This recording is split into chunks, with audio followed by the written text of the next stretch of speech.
At Humoriso, we're not just another HR consultancy. We're a team of dedicated experts wanting to bring your business forward. Our Humoriso technology solutions, HTS, are a different kind of HR tech. Give real-time insights without overwhelming managers with too much data. So whether you're a growing startup, an established company, our human resources outsource support, payroll management are all there to help drive your business forward. So check us out and see what Humoriso could do for you today.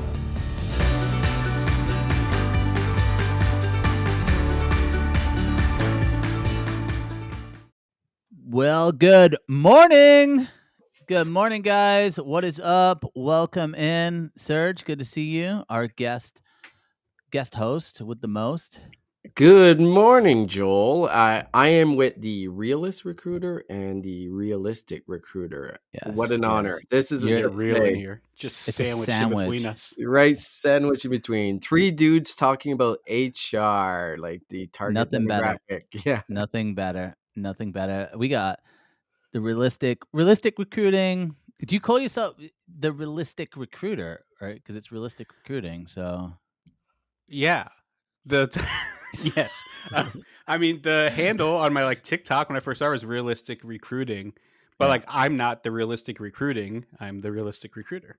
all right. I'm learning. Well, Mike, it's good to have you joining the show again. Guys, Not for the anyone guest host with the most, unfortunately. No, you definitely the guest host with the most. So both of you guys are the guest hosts with the most. So yeah, we're missing Danielle today. So Danielle, shout out to you.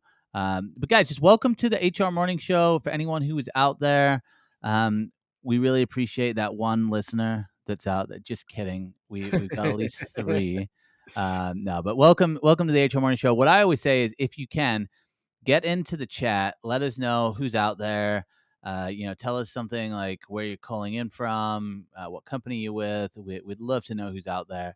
And as always, if you go to purpleacornnetwork.com, you can check out a bunch of different podcasts that we have. We've got a great network. We're adding shows. My show is in there. So it's great. No, we got a ton of different shows. Mike, don't you have a show joining the network today? Is it? I do. Today is the launch of the Is This Still a Good Time podcast. It is a podcast recruiters hanging on by a thread. It is named after the newsletter I started a few months ago with the same title. Nice. The goal really being, I always tell people, I'm like, this is not another here's how to fill your pipeline and become a better recruiter podcast. This is the group therapy. Everyone hates us except for us. Let's get together and talk about it. But there's still a little bit real talk sprinkled in there because, it's every week just sitting down with another recruiter who is out there doing the work and just watching themselves become the villain both in and outside of their company as they try and show up and do this job anyway. Dude, do you really think that people hate recruiters? Is that a sentiment that you get? I've heard some people, or they just hate you, or just they definitely hate me. In fact, when I announced this post, there's somebody. Can I call him out by name? I'm gonna call him out by name because it's public on LinkedIn. Maybe he came across this video today. Timothy Willis, who has spent over 2 years writing vile and vulgar comments on every video and post I've made. I've never blocked him. I let him show up there. He's on the job search. I don't know how well it's working for him to act like this on the internet. He showed up in the announcement of my show this morning. Just to sit him in, and I put out a personal invite. I would love to have him as a special guest on one of the early episodes. We can read through all these comments word for word and discuss them and see his problem with recruiters, see if we can help him with his job search. So if you do come across this. So I'm curious how much hate that both of you get, because you're big on TikTok. You're probably the two biggest TikTok influencers in this space. Man, you must get a lot of hate. I get zero hate because I don't post on TikTok. It's not just TikTok. I mean, I get more hate on LinkedIn than TikTok. You get hate on LinkedIn, really? It surprises me. If you haven't gone and watched the video I posted about a month ago talking into a screwdriver, that right now is sitting at 30 million impressions on LinkedIn, and 28 million of those impressions are just people angry that I'm talking into a screwdriver. It is a little bit wild what people will write with their real name and company attached to them. It is crazy. Does it hurt your feelings? Like Joel Lalgee, I know you get some hate. Does it hurt your feelings? Does it feel good? Do you listen to it? Do you change anything? I don't know if it feels good. I think you I think as a creator, honestly, I think you just go through phases. And for me, like I used to get really riled up by things and I used to engage and I used to argue. Um and then it actually got to a point which I think some of you guys might remember this, but like 2 years ago, um it was when my wife was pregnant with our third child. This guy emailed her at night and was like going off on her and um yeah, it was odd. And like I looked at his background, and I'm not going to get too much into who it is, but they worked at a couple companies with other people that I knew, and so I was like, hey, who is this person? And they were like, yeah, he's just going through a lot, right? Because it's been tough for recruiters. Um, and then from that point, like I just made a conscious decision of like, first of all, I'm gonna stop being, like, as sarcastic as I am because I would tend to show up kind of in a sarcastic way in the comments. So I was like, "I'm just done doing this." And then I've just stopped engaging with people, as sad as that sounds, and I just look at it as this, like, if you really got a problem with me over cover letters and resume recruiting and, like, anything to Yeah. do with, like, because that's all I really post about, there's probably something else going on there. And obviously, like, we just live in a really kind of volatile world right now where it's just, there's a lot of stuff going on. Um, and I just realized, like, on social media, it never worked out well for me engaging with someone who is coming at me in like a hostile way. And so I've stopped. And then most of those people who, if it has happened in the past, like I've run into people who've blocked me, and it's like you see them in real life, like we have a normal conversation. So, um, that's my long way of saying over the last couple of years, like I've just made that decision, like, hey, I'm not going to engage, and it's a choice I've made. Mike, I know you get into it with people, like you like, well, which is fine, right? I We all have I that choice wish to I make. had that strength. Um, I go through waves just like you say, kind of ups and downs. Like sometimes I don't. I have like limits, right? I don't engage with people who are coming from me like personally. Yeah, Right. I'm just like that's no good. Like we're not gonna do it. But like I bait people like in on purpose, so I know what comes with that, right? We talk about this like 30 million impressions talking to a screwdriver. I know what's gonna happen when I do that. When I yeah, posted a video on LinkedIn putting fish in tinfoil in the microwave, like I knew what was gonna happen like when I posted that video. yeah, So I'm okay engaging with people who are coming because like they think I'm stupid or look sloppy when I'm purposely bringing that in. But yeah. yeah, like what Joel said, like if you start like involving like my family into these things or like taking real serious stuff, I'm like that's a different road. And like that's not the stuff I engage with, but like I have fun like battling people who just think I'm like stupid and don't deserve the platform I have. Like I'll go with you for a while online. Yeah, Well, and this is where online and real life, because like like last week, Mike and myself were at HR Tech. The vibes are completely different in obviously, real life. Going to your story, Joel, as far as you meet people, they Hmm. might hate you on the internet, but there's definitely not that vibe meeting them in people, which is no, why we no, should people are be going tighter. to conference. We should meet people in real life, in my opinion. One hundred Yeah. percent, 100%. And you got to always. I always look at it like this. Like I don't know if you ever had like a interaction. Hopefully you have, like with like your spouse in text, right? Like I get in more trouble texting my wife I than do too. anytime because it's like she'll just read into the text. And like that's the internet world, is like it's just all text. And so it's so hard to like read people through that, to know their tone. Um and I've rarely I when I meet people, I've rarely met people where it doesn't even go well in person. And hopefully in our space, like most people are like people, like we care about Yeah. people, genuinely want the best. um and then if it's like Mike said with these LinkedIn videos, like I've got a video, it's the same way, like it just keeps getting put around. And when it goes to that level, you're just going to get people who are just going to hate on you. And I think it is what it is. It's power for the course, Par for the course. All right. till they come for your kids, then it's Yeah. Yeah. problems. Exactly. We Well, got a anyway, jam-packed show. we do got a jam-packed show, and we're trying to get to 2,000 followers, guys. So please go follow us on LinkedIn. Emily, I see Emily out there from Lubbock, Texas, UMC Health System. Always awesome to see you, Emily. We got Evan White out there and Mr. Trent Cotton himself. Great to see you. There are no bigger fish to fry in the industry than cover letters. That is No, it. there's no. That is the biggest fish we can fry. Um, That's but the thing guys, people want to talk about the most. exactly. Well, look. I think, Serge, do we have a new sponsor for the show? We do have a new sponsor, and I had the pleasure of meeting them last week at HR Tech, and fantastic crew, fantastic team. But the HR Morning Show is powered by our new marquee sponsor, Kika, the all-in-one HR and payroll platform, Kika.com, Keka.com to learn more. So check it out. We're very excited to have them on board, and think if you're looking for anything, a platform, a talent platform, you should check them out as well.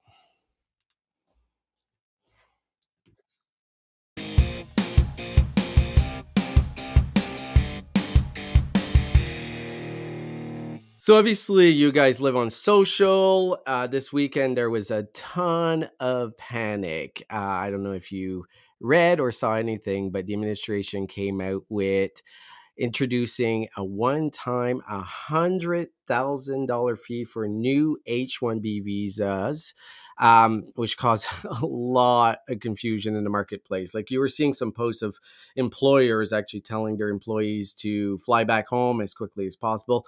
The good news, it does not apply to existing H-1B holders. So if you already hold your visa, you are not impacted by the new fee. Visa renewals, for those already that have an H-1B visa status, you're good. And no issues with re-entry to the US for those who already hold an H-1B status. Obviously, it was a huge concern. And like digging into it, I thought it was interesting. I think there's a lot of interesting thing why they're doing it. And it kind of goes into the political climate that we have right now. So the purpose that they're giving is a fee is part of an effort to discourage abuse of the H-1B program, especially when it's being used to replace U.S. workers with lower paid foreign labor rather to fill genuine high skill shortage, which is not the intention. Also is to put some financial pressure on employers so they can invest more in domestic talent hiring and training and impose stricter costs on dependents of foreign skilled workers. And this goes into a broader immigration policy that we've seen almost since day one of the new administration. Uh, I think there's a lot of companies very concerned. If I'm a small business or smaller tech company, a startup, a scale up, this is a huge cost for major employers like the Microsofts and any of the FANGs. I think they'd be willing. They're not like they're coming out with no comments. I don't think anyone wants to say anything to your leader there in the US, but as a Canadian, I think this is great. This is a great opportunity to poach some new talent from the US talent pool, but we'll see. I'm curious what you guys think. Like, what's your first thought on this? Joel Lalgee, what's when you read this? Well, I know in a lot of the companies I've worked with in the past, which tends to be like the SMBs, smaller companies, startups, a lot of them actually default to like not wanting to sponsor people anyway. Yeah. So I know with like larger companies, it tends to be that they would be the ones who would sponsor things. I think my initial thought of it is, it's like we got these like conflicting ideas out there, right? Like we want to be the number one in AI, right? Is a big one. Like this is AI arms race, right, against China. And I'm like, okay, if you want to win in AI, you probably want smartest people in the world, like in your country. So I just wonder how how that's going to impact that. And that's kind of my initial thought is like, yeah, it Yeah. sounds great, right? Like domestic talent, like I'm obviously going to be for some level of like domestic talent and jobs open for people who are living in the country. But there's just certain levels where like if someone really amazing from outside of the country wants to come here and this is going to limit them, I just don't necessarily see how that's a 100% positive. So like an ideal world, I'd love for all these jobs to then be open to people in the US, but like, it's like to be like an AI data scientist or whatever those roles are. It's like, Yeah. it's like it's not just anyone can do that. It's not like these jobs are just sitting there waiting for people. So it'll Well, be interesting. I think the question is it all those types of roles? Because there's a lot of stories of it being abused for lower skilled roles. I don't know exactly Abuse. what. What's this abuse? Like, I've never heard of Well, H1B abuse, but whatever. Maybe Well, it's a there's some thing. examples. So there's some companies, especially the outsourcing firms, that are Oh, filing okay. Yeah. thousands of applications to Mhm. flood their lottery and secure their slots. So they're hoping that by putting a 100K barrier, kind of Sure. discourages all these bulk filings. What's your take, Mike? Yeah, I mean, there's a couple things that come to my mind, right? Is one is I think like it's funny because when you talk about like visas, it is the one area that I just well not the one, but is an area in hiring that I still feel like people talk so much about and don't fully understand. Which includes myself. Like, like I've worked enough in them. I know kind of parts, but like I don't mess on the legal side. And this sounds like a lot of kind of maybe par for the course of this administration, right? Sort of like uh, a quick change to something that is solving a problem that isn't quite the problem that it is, but like looks good and sounds good to go out there and say. Yeah. Um, when I think of people who are going to be most affected, who I think of, and maybe this is for a good thing, is all of those companies that you sort of reference, right? These third parties who just kind of like flood the market with, like we'll hold their visas, we'll handle this, and we'll just give you all this kind of labor. Like, and I've worked with plenty of those like corp to corp firms, is what they're generally kind of referred to. And I do think it's going to be interesting because I think a lot of them are going to be in trouble and sort of wind up going out of business because they're not going to be able to just hold 1,000 visas and do that, over people.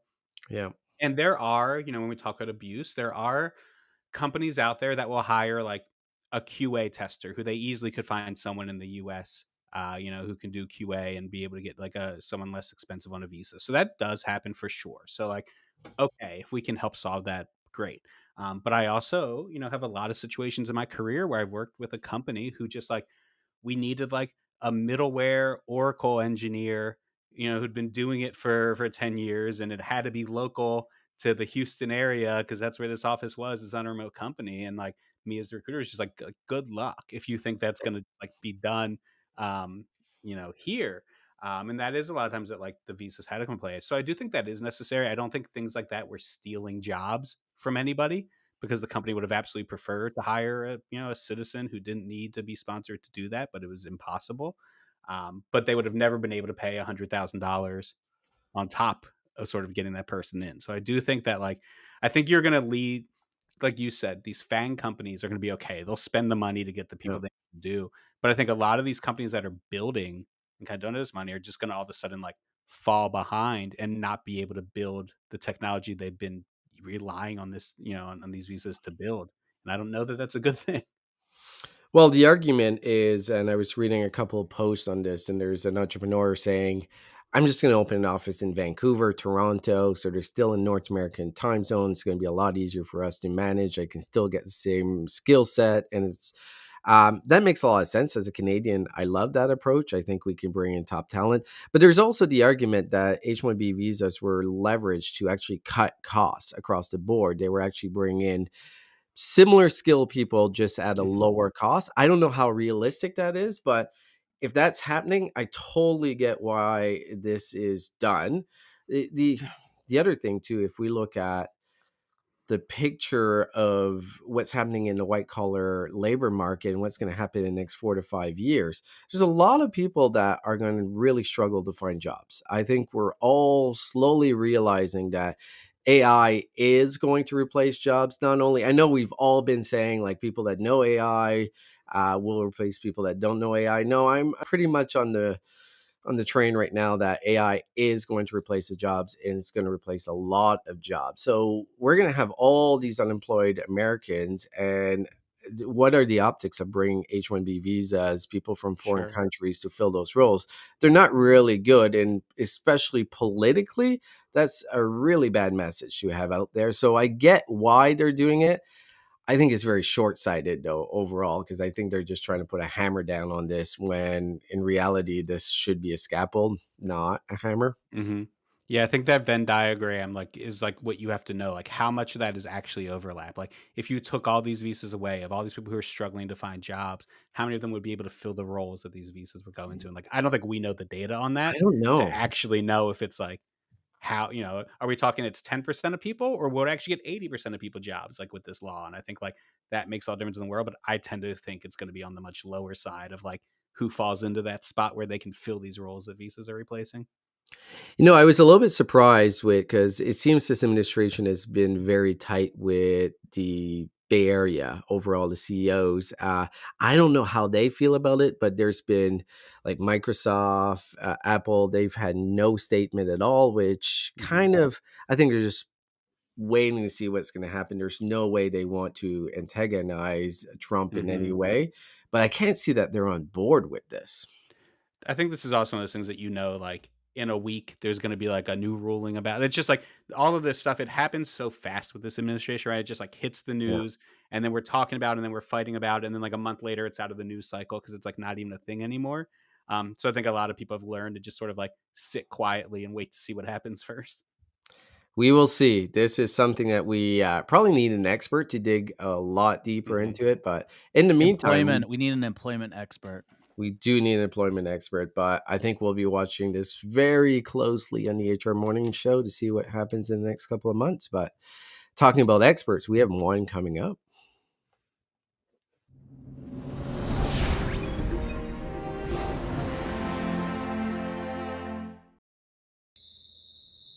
Hello, Alin. Hello, Mike. How are you? Good. How are you? I am excellent. I want to say before we dive into anything, if anyone was listening a month ago, when I spoke with Alin and we gave ourselves the challenge that we were going to find each other at HR Tech and we were going to talk, we did it. We gave each other a hug. We saw each other several times. We We talked. did. We did it. We talked in real life. So if you're out there wondering in the comments, like I just want you to know, like we made it happen. We followed through, dude. Very Yeah, proud. I am very yeah. proud of that. Did you have a good week last week? How was it? I had a long week. No, it was a good week. It was fun. I have lots of thoughts for the week, but like you're here because what I really want to know is your thoughts on the week. Yeah. I know I've heard you start to put something together. I saw you just sort of like seeming like somebody in charge at HR Tech, who was observing and learning and doing a lot of things. That was just me just ordering booth people around. Yeah, well, that counts. Yeah. Anyone who's standing around HR Tech yelling, you got me a light up light that my daughter absolutely loves by just like snapping your fingers. You're like, someone find one of those lights. And like, they just like brought it over. My son is very jealous, but that's okay. But the light is amazing. So what do you think of HR Tech? How are you feeling coming out of Yeah. it? Yeah. So here's the good news. I love to start with some good news for everybody. Listen, I think that I saw more next stage startups than I have seen in a very long time. So what I mean by that is the floor had a lot more not necessarily people at the startup booth just kind of trying to get some wind underneath them, but a little bit larger, maybe not fully vetted companies yet, but kind of really in it. I think that's interesting. I think that proves a lot of opportunity to think about different use cases and solutions. And so that made me really excited. And I think there was a lot of traction and movement there. For us, it was a great, conference, obviously, because we had an opportunity to really finally connect with our SAP friends. So that was great. I will say, here's what I left with. And I waxed a little poetic on it. If anybody wants to go a little bit deeper on it, I did just immediately started to chat about it. I think it's clear now we have hit a moment where we have to realize that what we believed the tech infrastructure was, how it's built, how it works, um, how I understand if it's good or not good, how it sets me up for the future, is very different today than it was even a year ago, much less 3 or 4 years ago. And when I was on the floor, the biggest angst I had was that not only was it something that buyers or consumers were trying to understand or didn't quite get a grasp of yet, I did not see enough analysts who understood it transparently. I did not see enough press who understood it. I didn't see enough builders and producers of product on the floor who understood it. So, what to me that translates as is we have a gap. We need to start understanding how AI actually works and how the new infrastructure is going to work, or we're not going to be able to get over the hurdle. We're just going to have to stomach whatever anybody throws at us. Yeah, I have had these concerns, right? And like hearing you say it and like seeing you talk about it, I'm just like, yeah. And I've heard like several people have similar thoughts sort of coming out of HR Tech. Like it felt like, I don't know if this is the first time in a year or what, but so many people got in a room with like AI products that were supposed to just like be ready and be purchased. And Right. like all of a sudden all stopped and I was like, well, what's going on here? Like I Right. talked to AEs for a company who couldn't answer any questions about sort of like the AI within these products. And I talked to like HR leaders who were like, yeah, we're all tasked with implementing AI more. I'm like, cool, what's that mean? Who like don't What know is the that? answers. And Right. Right. I mean, I'm thinking just 6 months ago, I was on a rampage trying to get people to understand the difference between NLP and LLM, right? Mhm. Which is a very basic difference, right? Like, let's understand if then trees, building conversational, particularly chat bots, et cetera. It's what we use for those in the old days. And then these new LLM based generative. Okay. So that was that first conversation. I thought that was transparently 6 months ago. I thought that was the big conversation to have. I think now the big conversation is around some really complex rails we need to understand differently. So if you're up for it, I'm going to give you, everybody grab their pen. I'm going to give you 10 terms you need to go research and start Yeah. thinking. So the first one is streaming first data architecture. So up until now, all of us have leveraged integration based connections for data, and they usually get sent in batches, right? Like, so those of you who've done implementation, remember we had that conversation about should we do the batch once a day? Should we do the batch 3 times a day? Should we do the batch once every week? What's that going to do to our ability to see data, to be able to move people through the application process, all that sort of stuff? That's no longer a question you should be asking. It should be, are you on a streaming first data architecture, and is that constantly going back and forth? It's on demand, right? That Mhm. changes the whole frame. The second is embeddings, and the difference between embeddings and vector databases, and this idea of if then statements versus how we actually connect data. So this is where this is different. If you've done any implementation, I'm not going to go through all these this deep, but I think this is an important one. If you've ever done an implementation and your biggest question was, does this field for the integration match this field over here? Did I use the term in the same way? Suddenly my career site works funky because my ATS can only feed up, or the HCM I'm using is only feeding up what's in the core. So it's showing the site location like building 64 instead of Louisiana, right? When I'm trying to, and so my job descriptions don't work. And that's because the two fields weren't the same. Field A and field A over here use different words. I don't have to worry about that in the same way now. AI operates differently when it looks at data, and that's all about embeddings and vectors. So there's a whole bunch of lists of these. There's 10 of them. I've got them out there on LinkedIn. I'm going to be talking about them a lot more. But there are these fundamental differences in how the tech actually works that will change how we both use it and the use cases around it. And if we're thinking about it the old way, for example, if you're still thinking field to field versus embeddings and vectors, then you don't understand how your AI data is going to solve problems for you. There's my rant, Mike. I went on a rant. I wasn't going to do it. No, that's okay. And it's great, right? And I saw the post, so I know what you're talking about. And I think everyone who's listening should go check out this post if you haven't seen it. And you're right, these R terms are important. Right, a lot of them I don't know the difference to, and I don't understand. But like, I think my question I would ask, because like I hear you saying all this, and I'm just like, yeah, I wouldn't know to kind of evaluate this or go. But like, who who do you think this is really on, right? So like, let's say like I'm an HR leader, my company wants to implement one of these tools or sort of go through like, is it on HR and talent and Yeah. whoever else to like know all this, or is it on like their CTO to figure out like who should be figuring this out? Well, here's the answer I'm going to put on there. Who wants to be in charge of the decision? You want your CTO to decide what platform and product you use? That's worked well for us in the past. I mean, that's been a great Yeah. solution for us, right? Where we just took, listen, they're the smart ones. Let them know how it all works together. They'll give me the recommendation. And now suddenly they own the decision, and they own my future, and they Yeah. own my business process, and they own how I execute. So personally, because Mhm. maybe I'm a control freak. If you are in the HR and TA space, if you don't know this and you're just waiting for your CTO or CIO to be the person who understands all of this and to help you understand and get all the nuance around this, then you have just abdicated your seat at the table. And I'm cool with that as long as you're cool with that. Yeah, no, it's a good point, and it's right to plug like we did at the beginning of the show, and to plug again. The Is This Still a Good Time podcast released today, and it's for recruiters and people in the TA space. And one of the guests on the first episode was Bonnie Dilber from Zapier, and we were specifically talking about having to own the knowledge of these tools, right? If you want to make yourself kind of recession proof and layoff proof, and of course no one's ever fully layoff proof, but like Sure. if you're going to give up the decision on like all these tools and not knowing how to use them, you're going to hope that the executives in your company don't just say like, oh, why do we still need them, right? You need That's to be right. the expert that they go to on these tools, because no one's the expert right now. no one's the expert right now. And to take it to the next level, I'll say, listen, I am a firm believer that we are in a once in a multi-generation moment where we can actually change the way in which we connect people to work. It hasn't changed, by the way, since the beginning of time. We've been doing it like, I have an ad. I will stick it. I will either tell 10 people and they'll go tell their friends, or I'll stick it up I'll tack it up on the outside of the post that I'm, hiring for at the general store. It's the same. We've been doing the same thing for the beginning of time, right? The understanding that there are new ways technology can support us in this space opens up the freedom to finally think differently about this.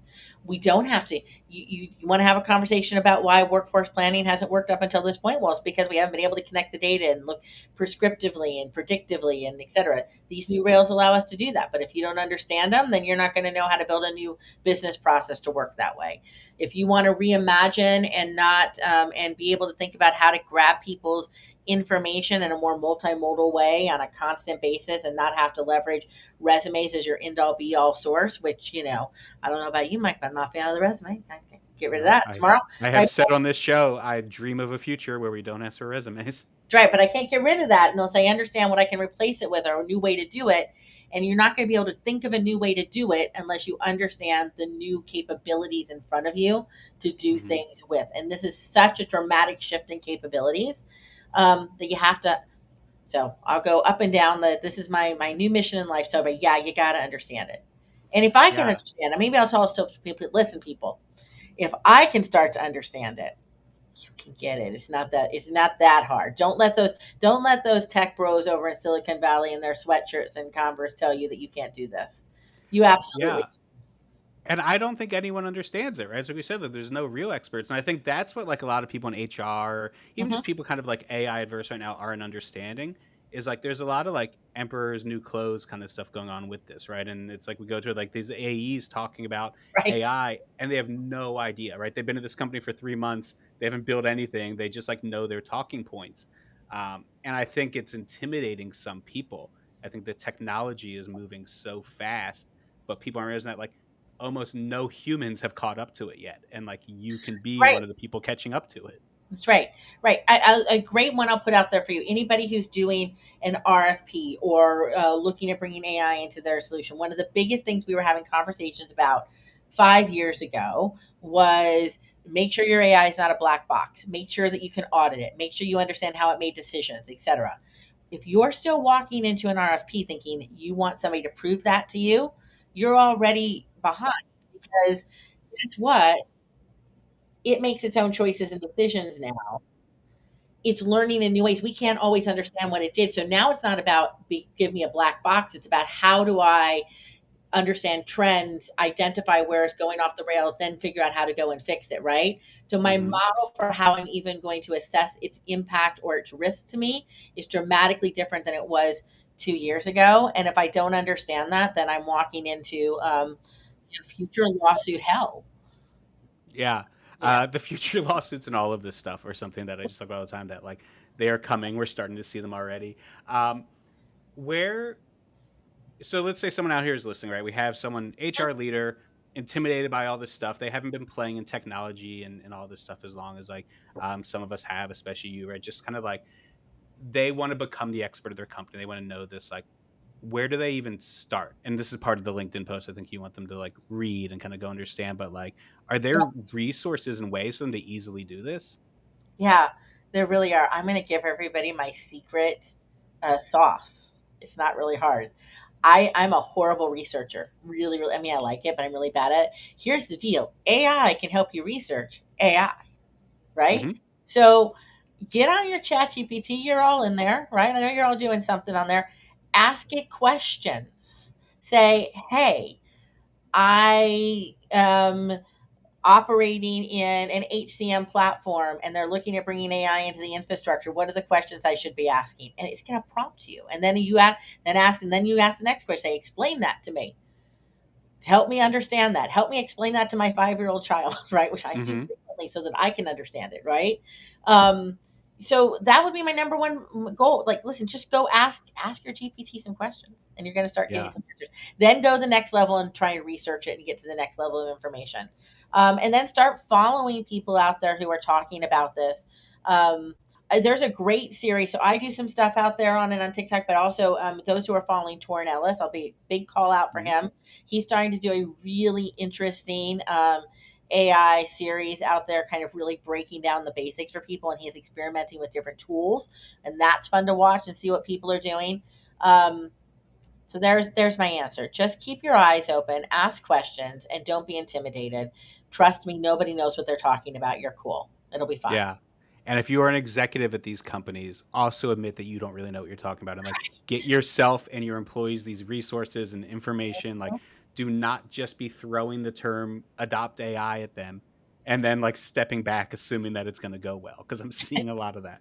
Yeah, it's not going to go well, friends. I'm just, that's my prediction right there. So Yeah. there you go. Amazing. Yeah. Ellen, I'm glad we got to chat and actually meet in person. Yes, Always sir. a pleasure having you on. And I think Serge is coming up with another friend this morning. Okay, awesome. Thanks. Talk to you soon. Bye. Bye.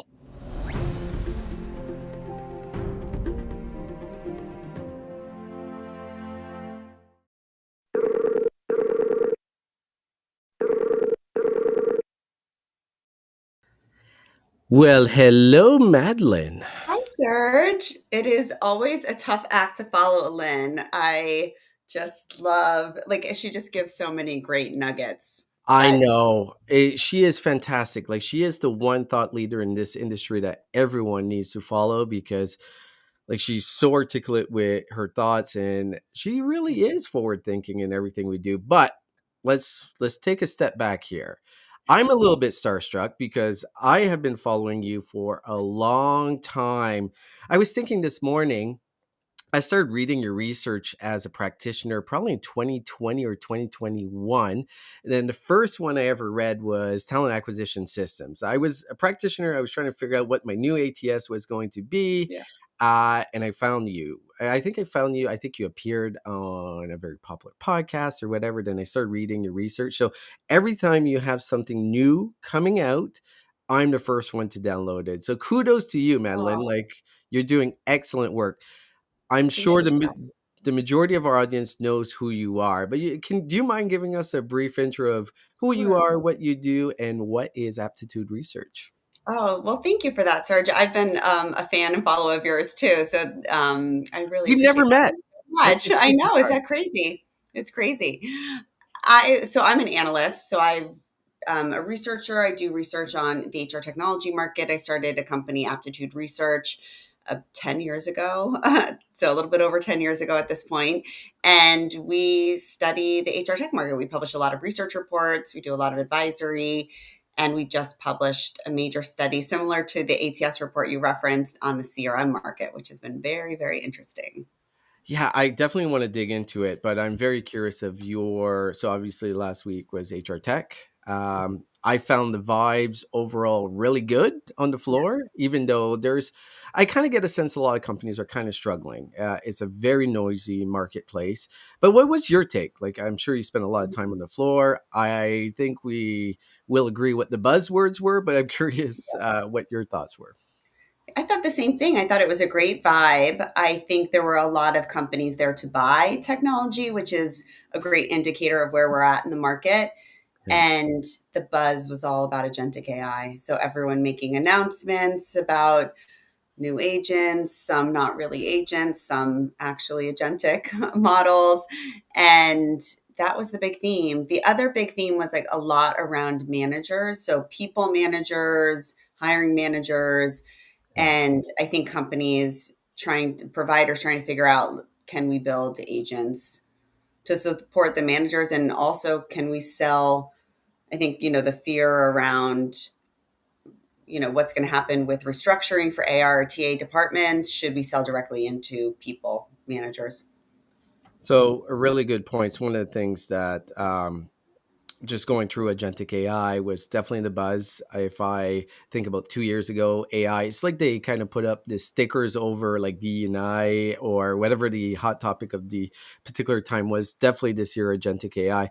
But if I'm a talent practitioner, I'm walking the floor, like, what's your advice to them trying to figure out what's real, what's vaporware, like what is actually going to solve my problem? Like, how should they approach this? It's difficult. Lynn gave some great advice, and it's very challenging. Like, I did one session, like an Ask the Expert session, and a lot of people came up and said things like, should we go Phenom or Eightfold, and wanted an answer right there. And it's difficult when everything sort of looks the same. A lot of the fears are the same, especially around AI. We like when we evaluate providers, especially in those big studies that you referenced, we look at three things. So we look at the company first, and we want to understand what's the heritage of this company. Is this a provider that truly understands what TA leaders do or HR leaders do? Or is this a company that just sees this as an opportunity and doesn't really understand the buyer? So we want to understand the heritage. We want to look at the investment taken, any M&A activity, percentage of employees focused on customer support versus R&D versus sales and marketing. Right now, it seems like there's a lot of focus on R&D, and that's, I think, a positive thing, especially with all this, activity around agentic AI. So we look at the company, then we look at the product, and there's a lot of technical questions around the product. But with AI, we want to make sure, especially with agentic AI, there's a human in the loop approach. We want to make sure there's an ethical AI framework. We want to make sure that they have third-party audits that they're willing to share, that have been done and are regularly being done, and that they're credible third-party audits. We want to understand that there's certifications that are in place, that they're taking an approach. Some providers are taking an approach where recruiters can actually influence some of the outcomes, others don't. There's different views on ethical AI there. So we get pretty technical on the AI questions. And there's lots of different questionnaires out there. There's lots of tools, but I definitely encourage anyone that's going through this process to ask the tough questions and expect providers to be honest about that. And if they're not, and they're not sure, that's a problem. Oh, really good advice. And I think a lot of practitioners are starting to realize that some of the burden is on them. If the tools that they're leveraging has any type of bias, they could be liable for it. So research is absolutely critical.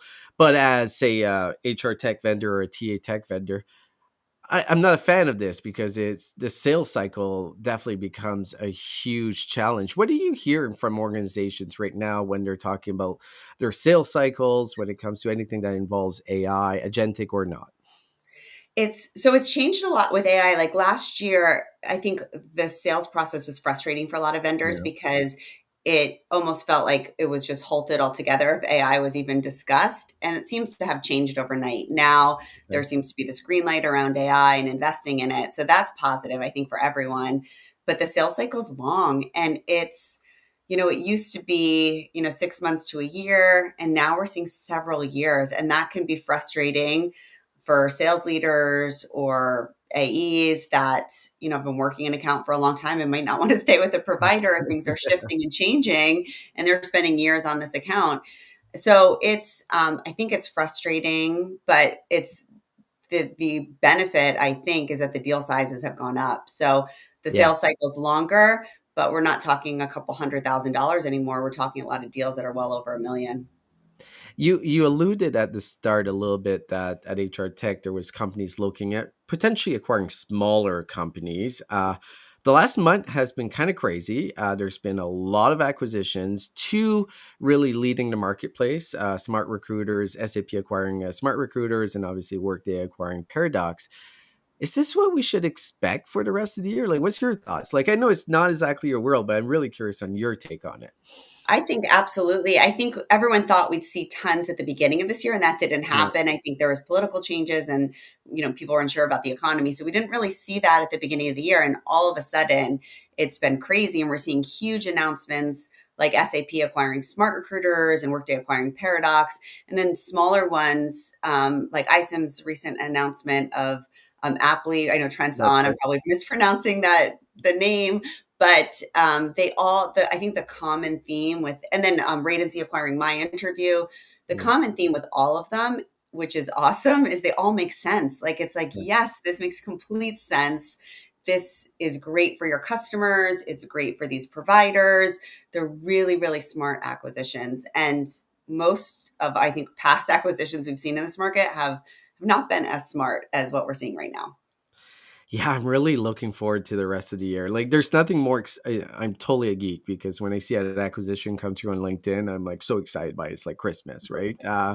So I'm hoping that we see a lot more coming for the rest of the year. But I want to dig into a couple things. So, as I mentioned at the start, I'm a huge fan of your research.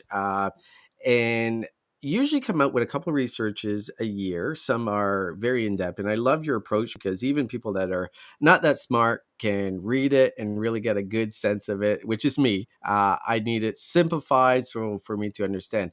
You recently came out with a report on CRM, and CRMs are kind of in talent acquisition. It's like, what was the biggest findings? Because talking to a lot of practitioners, they didn't even know they should leverage a CRM. And this, I know that's probably not like across the board, but what's your thoughts? Like, give us some insights on what this report showed. So it was so interesting. I mean, there have been so many CRM RFPs, recently, and I think that um, that's been interesting because it's Yeah. an area of technology that a lot of companies have been dissatisfied with. They don't have high adoption. They're really hard to use. They're very manual. Traditionally, they're very manual. They require a lot of work, and they sometimes require 2 or more admins per company. So if you're using a CRM and you're using many other areas of technology, you have 2 dedicated admins just to your CRM. That's a huge ask of an organization for technology that recruiters don't love to use. So I think, for me, the reason we really wanted to do this is it's changed a lot. I see huge potential in the CRM and the CRM market. And I don't think companies should be unhappy with it enough that they don't want to use it. I think there's huge potential there, but they have to be simpler and they have to be designed in a way that they work within the recruiter's workflow. And they just traditionally have not been that way. Mm. So we're seeing a huge uptick in healthcare for investment in CRMs. Every provider is kind of targeting that. We're seeing that there's new providers entering the market. So it's not just the traditional providers. Sourcing providers like Hire Easy and Find Them have CRMs now. There are talent intelligence solutions, like Eightfold, Phenom, Beamery, which are all kind of in that talent intelligence. And Phenom and Eightfold have had, CRMs for quite some time too, but they're, really offering much more than just an isolated CRM. And then recruitment marketing providers like Radency and Symphony that have much more than CRM, that include even branding or programmatic job advertising or events. So there's a lot. And then talent management providers like Avature and PageUp and Great People and others that, play in the space too. So there's Employ. There's a lot, and then the conversational AI providers, Paradox and Sense. There's different categories and they're all approaching it very, very differently. It's a little bit confusing in that sense, right? Because you are right. Everyone's approaching it a little bit different. And when you think about a CRM coming from the consumer or B2B marketing side, it's pretty clear cut. Like their Salesforce, HubSpot, they work very similar. They have different features and benefits. But I'm curious, when you're doing this research, like I'd love to know, like behind the scenes, like what is your process? Like how do you approach, okay, I'm going to pick this topic. Then from there, how does it work? Yeah, so a lot of it it starts with conversations. So conversations with a lot of practitioners and HR leaders and TA leaders that I have relationships with that throw ideas out. I mean, Tyler Weeks just called me a few weeks ago and he said, I really want you to do this topic. And he was spot on. I kind of sourced it a little bit and it's the right topic. So a lot of it starts there. A lot of vendor relationships I have too. Vendors have great ideas on research. I mean, they're right there, on the front lines with their customers and they know what the interest and the activity is. So it starts there as well. And then from there, we do a survey to see kind of what the interest is and what topics are most interesting. At the end of the year, we're doing one now. And then it sort of evolves that way. So it's a lot of it is entertaining ideas from different relationships I have, and then sort of digging in a little bit deeper and doing research there. The big index reports like the ATS and the CRM, which seem a little more obvious, are kind of the big bucket items for companies. So it's looking at replacement cycles. There's a lot of ATS replacement right now. There's a lot of CRM replacement right now. So that kind of sparks it too. We're doing some research on payroll coming up, and that's been sparked by, to be honest, a lot of PE investment right now. So huge amount of PE inquiries that we had last year and this year have been around payroll. Well, now that we know each other, I'm going to be sending you IDs every week. Good. It Good. was Please such a do. pleasure. Such a pleasure to finally meet you and have this conversation. I think your insights are fantastic. Love your take on HR tech as well. There is a lot of people that probably want to know more about you and connect. What's the easiest way for anyone listening to connect with you, Madeline? Sure. So I'm on LinkedIn quite a bit. You can find me there. You can go to our website, aptituderesearch.com. There's different ways to get in touch with me there. My email is on there as well. And and that's probably the best way. I love it. And I encourage everyone to go in your back catalog of research as well, because a lot of it is still relevant. Actually, I went back to your programmatic research probably like 6 months ago as I was trying to figure out something in the marketplace. Yeah. So recommend everyone to do that. Madeline, it was a pleasure. Looking forward to seeing you again, potentially at the next conference. I know. Thank you so much, Serge. Thanks for having me on. I appreciate it. Thank you.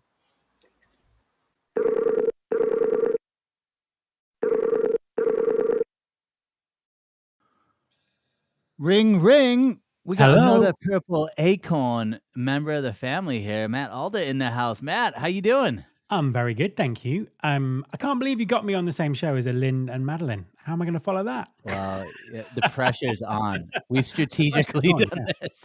Yeah, the pressure is on. But yeah. Well, look, it's great to have you on here. I know hopefully all of our listeners are familiar with you, but for anyone who happens to not be familiar with you, why don't you give us a little intro on who you are and what you do? Sure. So I'm Matt, and principally I host the Recruiting Future podcast. I also do quite a lot of strategy work in TA, and perhaps most importantly, I host the Order Hour on Purple Acorn every Monday. Every Monday lunchtime, afternoon, or evening, depending on your time zone. So definitely check that one out. Well, you're a pro podcaster. What episode number are you for Recruiting Future? What episode number? And then I guess the Alder Hour as well. What episode number are you on there? Good question. With the Order Hour, I'm not sure. About 40, maybe 30. It's coming up to a year almost. Yeah. It's kind of it will be a year soon. Time flies. With Recruiting Future, I am around 750 episodes. At the moment, in fact, it's more than that because that's the main show. I've also got specials and roundups and things like that. So it's closer to 800 altogether, which is quite a lot. Man, a true pro. I mean, I think anyone who has their own podcast will know just how much work goes into that. So bravo, leading the way there. Thank you. It sounds like you've got an assessment out there that I've heard about, the FITT Assessment. Get me up to speed on that. Who's the FITT Assessment for, and what's this all about? Sure. Well, I'll give you some background. So it came out of the podcast, and principally, I mean, if you look at people have already been talking about this on this show already. It's a very confusing space. It's really disruptive in talent acquisition, and from a TA leader perspective, what is it that's going to make you a successful TA leader? So that's the kind of question that I started with. And what I did for years, I've been saying, as soon as the technology is available for me to be able to interrogate the back catalogue of the podcast, then I can do some really, really interesting things. So finally, AI got to the point where I could do that. So I worked with some sort of proper AI specialists to do this, and effectively kind of index the content on all the episodes that there are. So It's something like 300 hours of content, and it's 3 million words of transcript. So it's a Wow. lot. It's a lot. Wow. So yeah. So what I did is I got the AI to have a look at what are the kind of attributes, if you like, of the really successful TA leaders that I've interviewed on the podcast over the last 10 years. And by successful, I mean people who have, gone on to be CPOs or CHROs, or, gone on to have, interesting careers or move to bigger jobs, those kind of things. With a bit of work, landed on 4 attributes that all of them had. So what they are, the first one is foresight, which is really important at the moment. So it's the ability to kind of strategically work into the future. So spot trends, really understand, deal with ambiguity, have a vision, create a plan, drive that through. Because I think a lot of people can kind of become victims to the future because they don't know what's going to happen, and it's so uncertain and things change so much. But there are ways that you can, kind of really plan through that. The second one is influence. So how good are you at playing with the stakeholders in your business? So, from hiring managers all the way through to really senior stakeholders who are going to give you budget and resources to get things done. And that's something that I've always noticed about the best TA leaders. They're able to, go and get that budget, go and get that resource, or, have those kind of conversations with, the higher up people in the organization. The third one is talent, because let's face it, that's what everyone does. So how are you thinking differently about talent to achieve, your company's hiring objectives? I mean, that's kind of a fundamental part of this. We can't ignore that.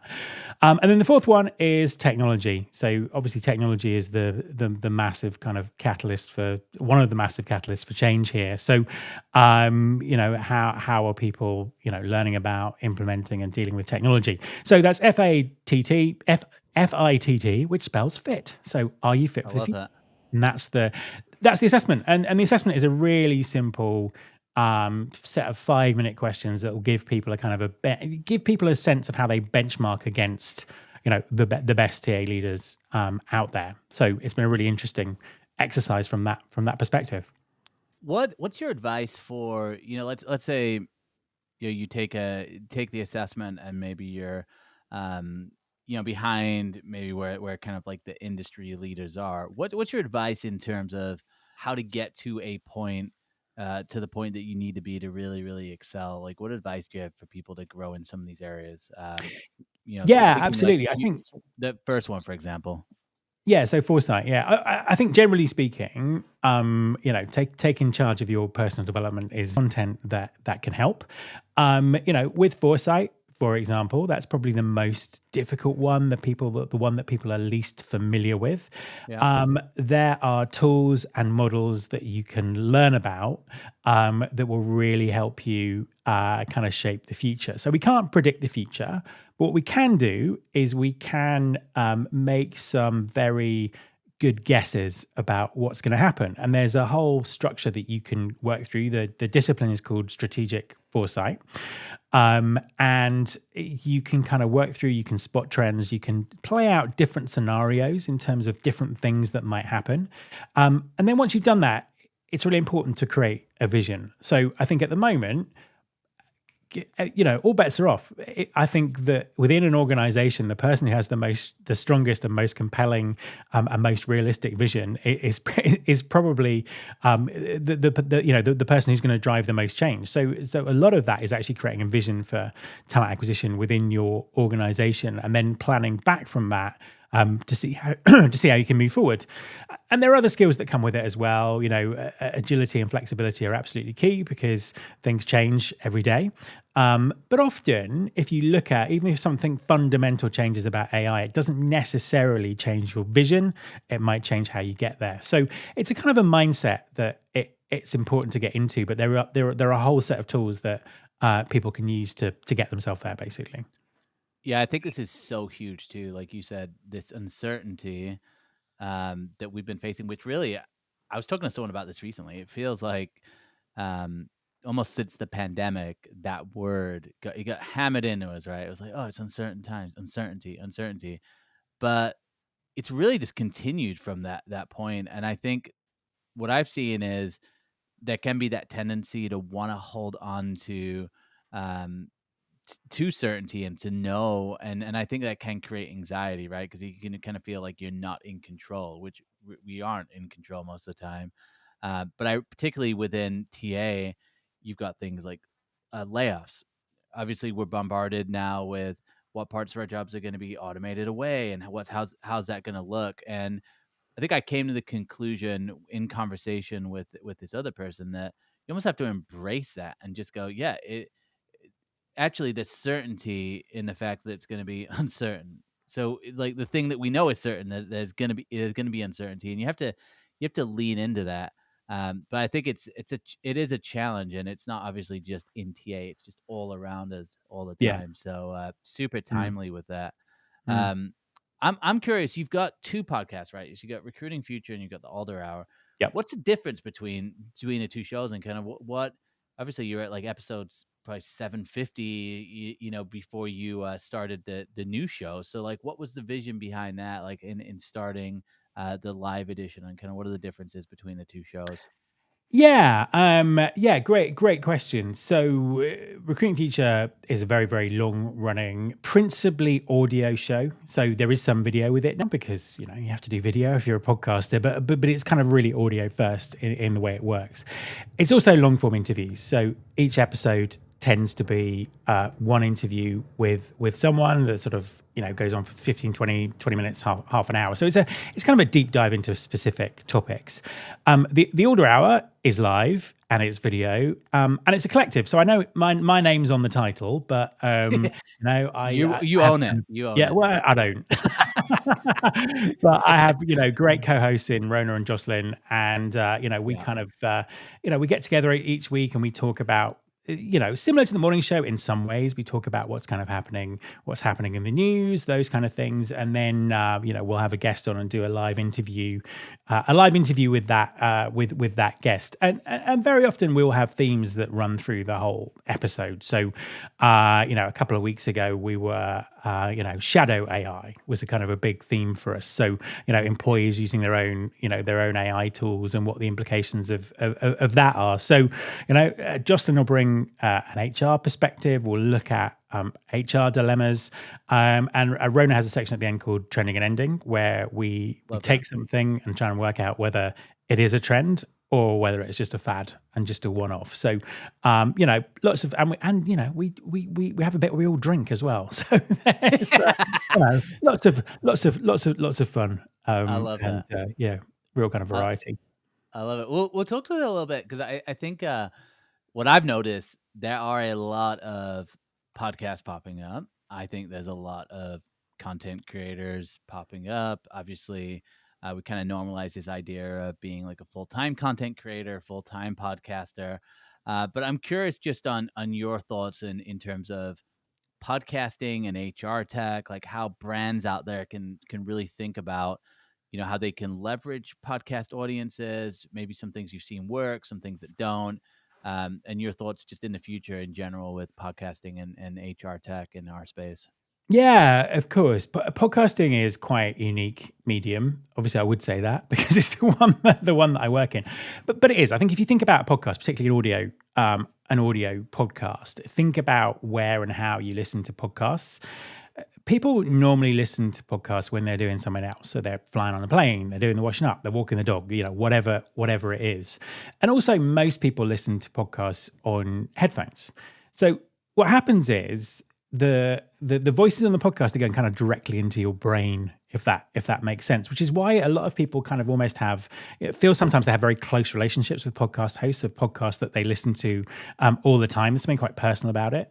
Also, the audience isn't distracted by lots of other marketing messages and lots of things going on. So I think that partnering with podcasts is a great way of raising awareness, getting influence, getting to talk to your audience in a very different way from the day to day being bombarded with everything. And podcast audiences tend to be more loyal to podcasts than they are perhaps to other formats. Not always, but that's another aspect to it. So it's quite a unique medium, and it's worth thinking about it in that context in terms of what it can, what it can do, and also how people engage with podcasts.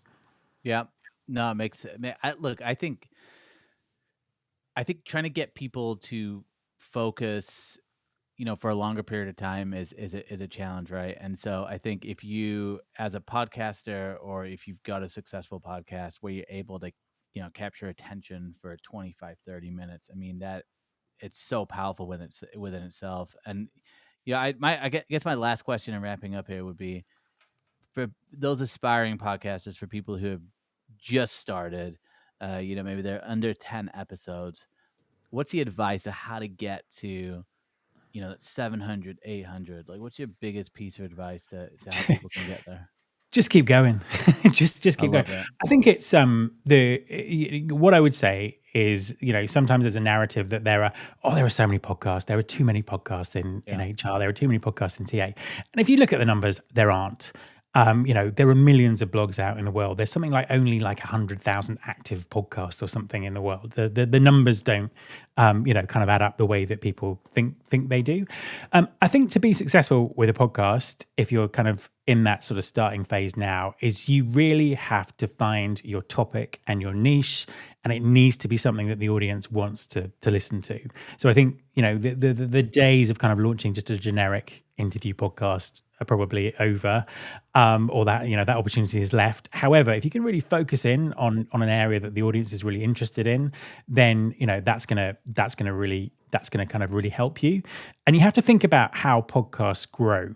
So there isn't a discovery search engine with podcasts. I mean, Spotify does a little bit, but the way that podcasts grow is by word of mouth. So it's the audience listening to it and recommending it to other people. Sometimes they do that on socials. Sometimes they do that and you don't know about it. So it's making your podcast interesting enough to attract an audience who will then talk about it. And that's how you grow a podcast. And it sounds very simple, but it's really not. But that's how you do it. Yeah, it's that persistence, though, right? And just like the consistency. And obviously, you've worked hard at getting better over time as well, I'm sure. And I think people underestimate, when you start something, you're going to be the worst at it that you'll ever be. And then as time goes by, you're going to get better and better. But I mean, if you want if you want to laugh, go and listen to my episode number 1 or my episode number 2. They're still live. They're left there for education. I'm going to go do that after this show. And I'm still learning. 10 years in, I'm still learning every day. I've had the privilege of being on your show before. I actually shared an episode with Danielle. Yeah, that's right. At Transform, and I just loved interacting with you and just being in that. And you're definitely a pro in terms of just being engaged with the audience and the guests. So as we wrap up here, where can people find you? Where can people connect? And we'll also have Evan in the chat here as well, or someone on our back end. Maybe just put the links to this assessment and the podcast as well, if possible, guys. Yeah, absolutely. So the best way to connect with me is on LinkedIn. You can find the podcast by searching for Recruiting Future, wherever you look for podcasts, and also the Alder Hour as well. You can do that. Recruitingfuture.com is where the archive is. There's a link on the screen there for the assessment. If you're listening on audio and you want a more memorable link, you can go to mattalder.me/podcast. Love it. Well, Matt, always good to see you. Hopefully we'll see you in real life soon again. I don't know what's the next live event you're going to? I am off to Unleash in Paris next month. And then how about US? When's the next time we'll see you in the US? Good question. Possibly Transform next year. Not quite sure yet, but we'll see. Awesome. Well, always a pleasure. I will be out there checking out all these shows. And guys, definitely recommend both of those shows as well, and connecting with Matt on LinkedIn. And I think we've got the weather coming up next with our one and only weatherman, Serge. See you, Matt.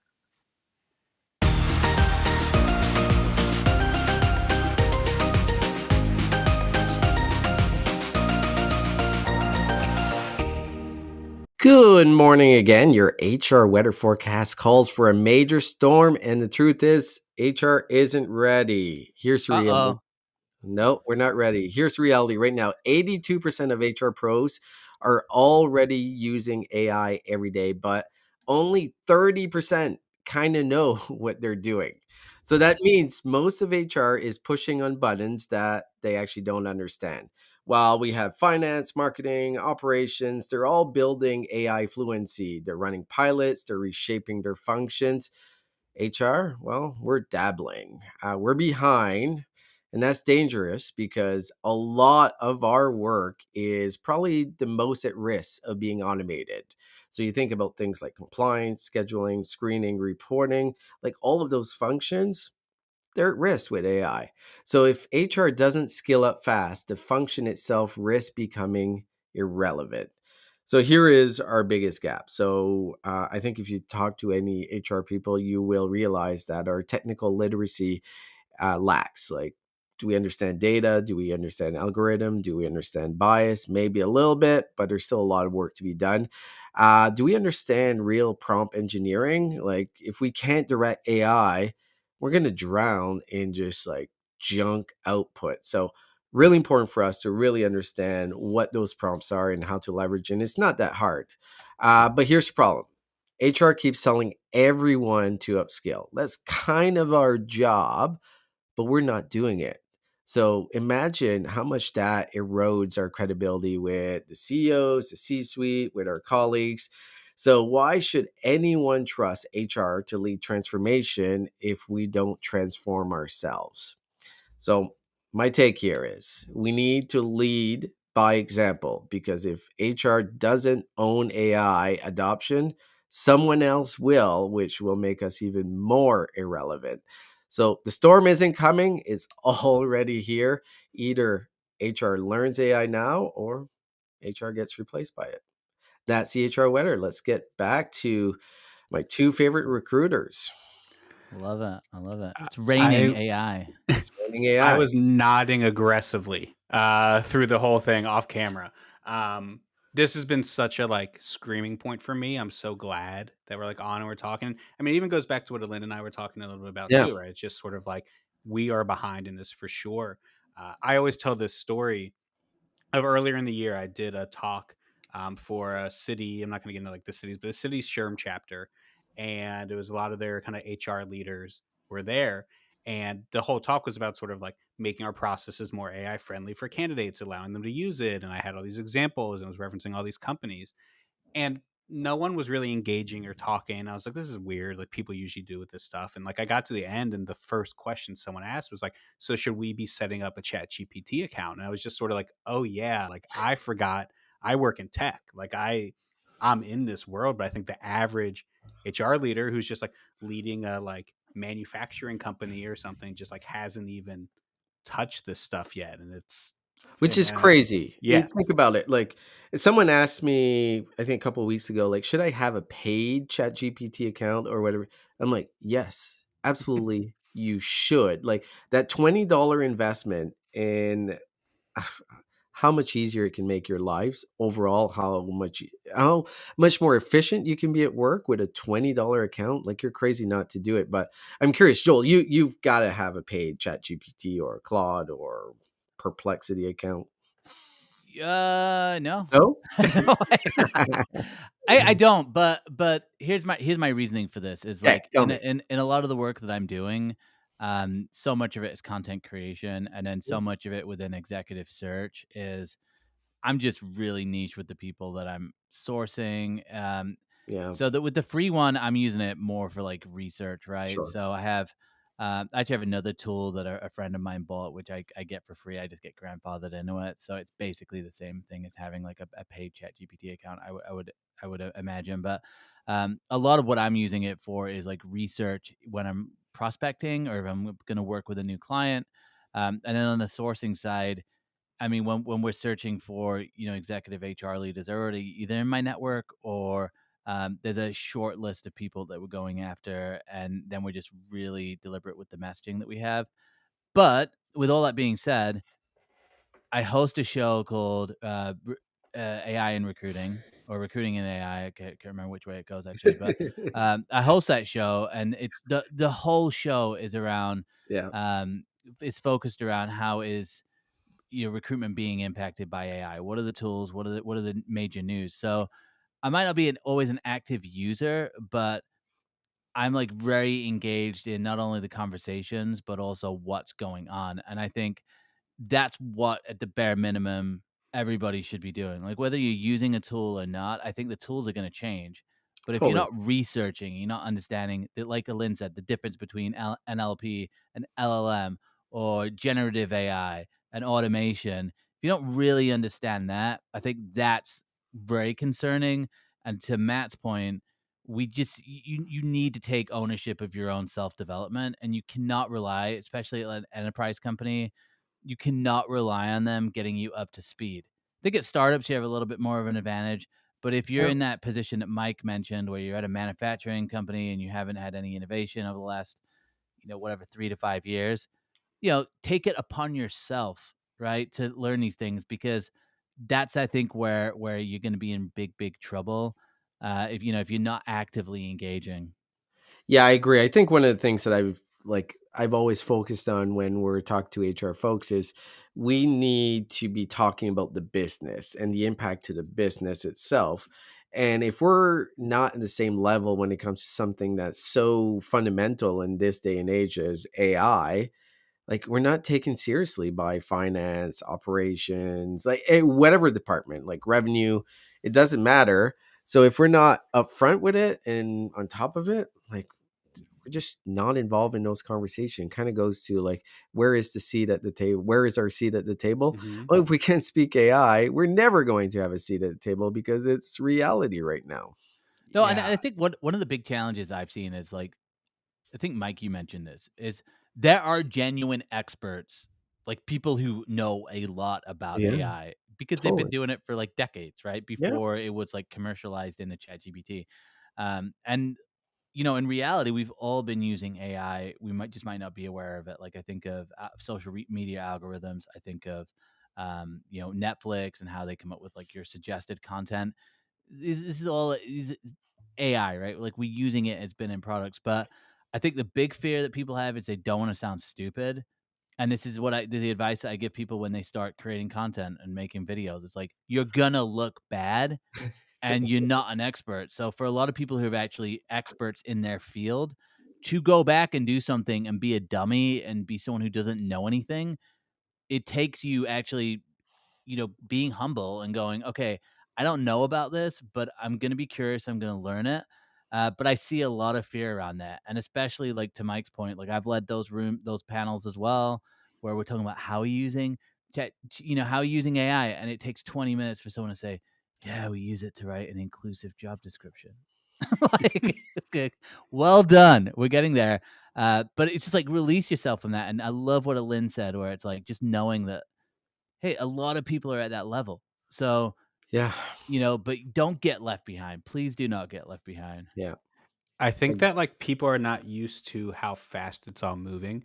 Because the comparisons you always hear, right, are just like right now, like AI, you hear it either compared to where people stand, some trend like Betamax, or actually the one I think people go to the most is like they compare it to like the monkey pictures. I can't even Yeah, yeah, remember yeah. the The NFTs, NFTs. right? They're just like Yeah. they were everything and they went away. And like I think that's a bad comparison. The better No. comparison is that like with AI, we're where we were with the internet in like the late Yes. 90s. Yes. And the thing is that took years to get there. Versus Yeah. like now every week it's this new thing. And I think people are struggling with that. And I remember my older sister, which is like funny to me because she's older but should have been there. But like I was like a teenager in like the internet rising era. Like I was the generation like doing 5 hours a week or 5 hours a month of AOL dial up, and that was like all you got. And I remember like one time I had this like memory in my head of her seeing a can of Pepsi, and it said like www.pepsi.com on it. And she was just sort of like, and she goes, what do you even do? Like go there and just type like I like Pepsi in the chat room. Like she couldn't even fathom like the idea of like a company needing a website. And like you tell that story now, and that sounds so barbaric.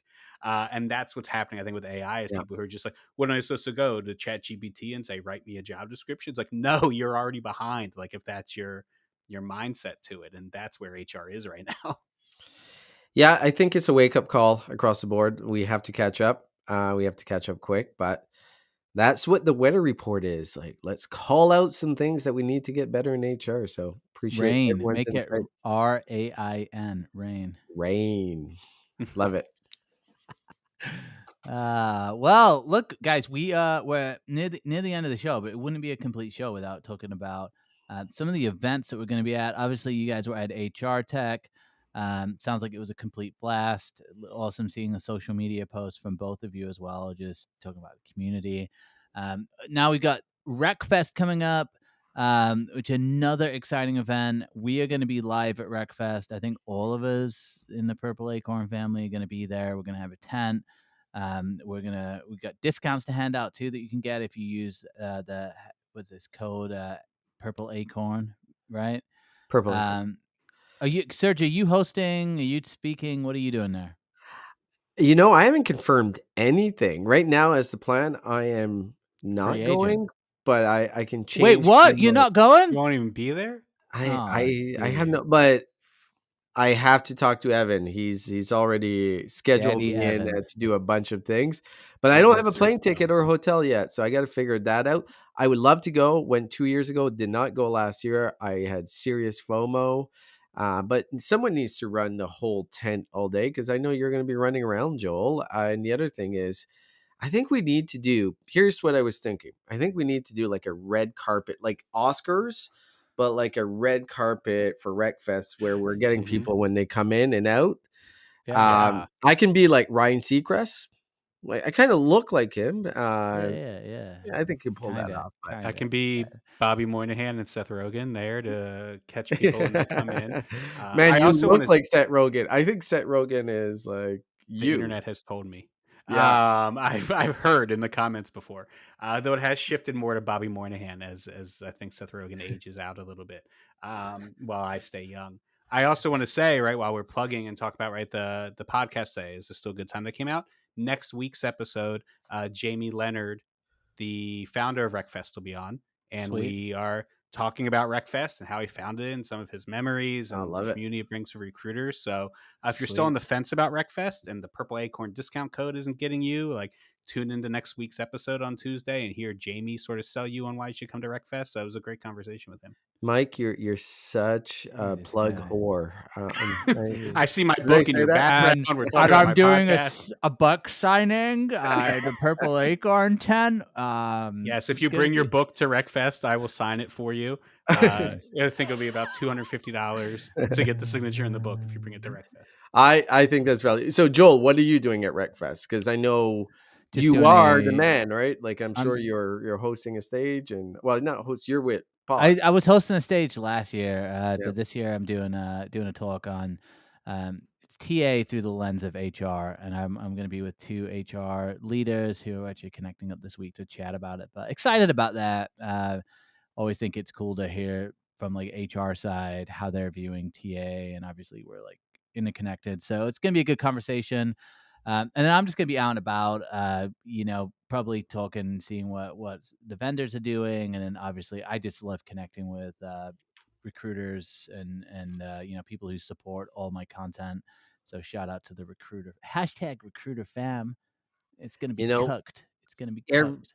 Everyone watching, like we've got like everyone. We got a pause. So Adam Posner hosting a stage. Like he is worth going and watching because he's a fantastic speaker. You guys, is Danielle going to be there? I think Yeah, I think Danielle's going Danielle to. will be there. Yeah, like Danielle's going to have a lineup of people waiting for her signature and wanting to take selfies with her. Right. But Evan White, the man behind Purple Acorn, white is going boy. to be there. Everyone knows Evan White. If you don't, you got to meet him there. Yeah, I've noticed this like disturbing trend when I get on calls with people because they'll be like every single time they're like, "Yeah, I just talked to Evan yesterday." Yeah, me too. He's like one step ahead of me every time. I'm like, Yes. dude. He's Dude. like, yeah. He's like, yeah, you're that Purple Acorn guy. I'm like, no, it's Evan, dude. It's Evan. It's So yeah, you get to meet Evan. We're gonna do some good events. I know there's some parties as well. It's just always a good time in Nashville. is so much fun as well. Even last year when it kind of rained a little bit, it was still amazing. It kind of brought people closer, in my opinion. But That rain was fun last year. I it love was fun. Well, guys, it is the end of the HR morning show. What a good show, too. Like, Can we get his this mouth is to good. move, or do we not have that AI technology yet? No, this is good. This is amazing. But Well, think about, guys, so 3 dudes, all right? Sorry, Joel, don't mean That's to. okay. 3 middle-aged white dudes, maybe, talking about HR, but we had like the smartest people in the industry. Madeline, Ellen, and Matt Alder. Like, how do we deserve to be in a room talking about HR and talent acquisition with these folks? Like, but I that's what HR Morning Show does. me and Mike just bait people on social media. That's how we do Yeah. it. You put enough Baiters. tinfoil in the microwave, they'll put you in a room with anyone, no matter how successful they are. Yeah, right. I don't bait anyone. I might. No, actually, I'm not going to go there. So, All right. Don't end it It's like getting that. weird. All right, let's get out of here. This morning Let's get out of show- here. Well, thank you to Kika.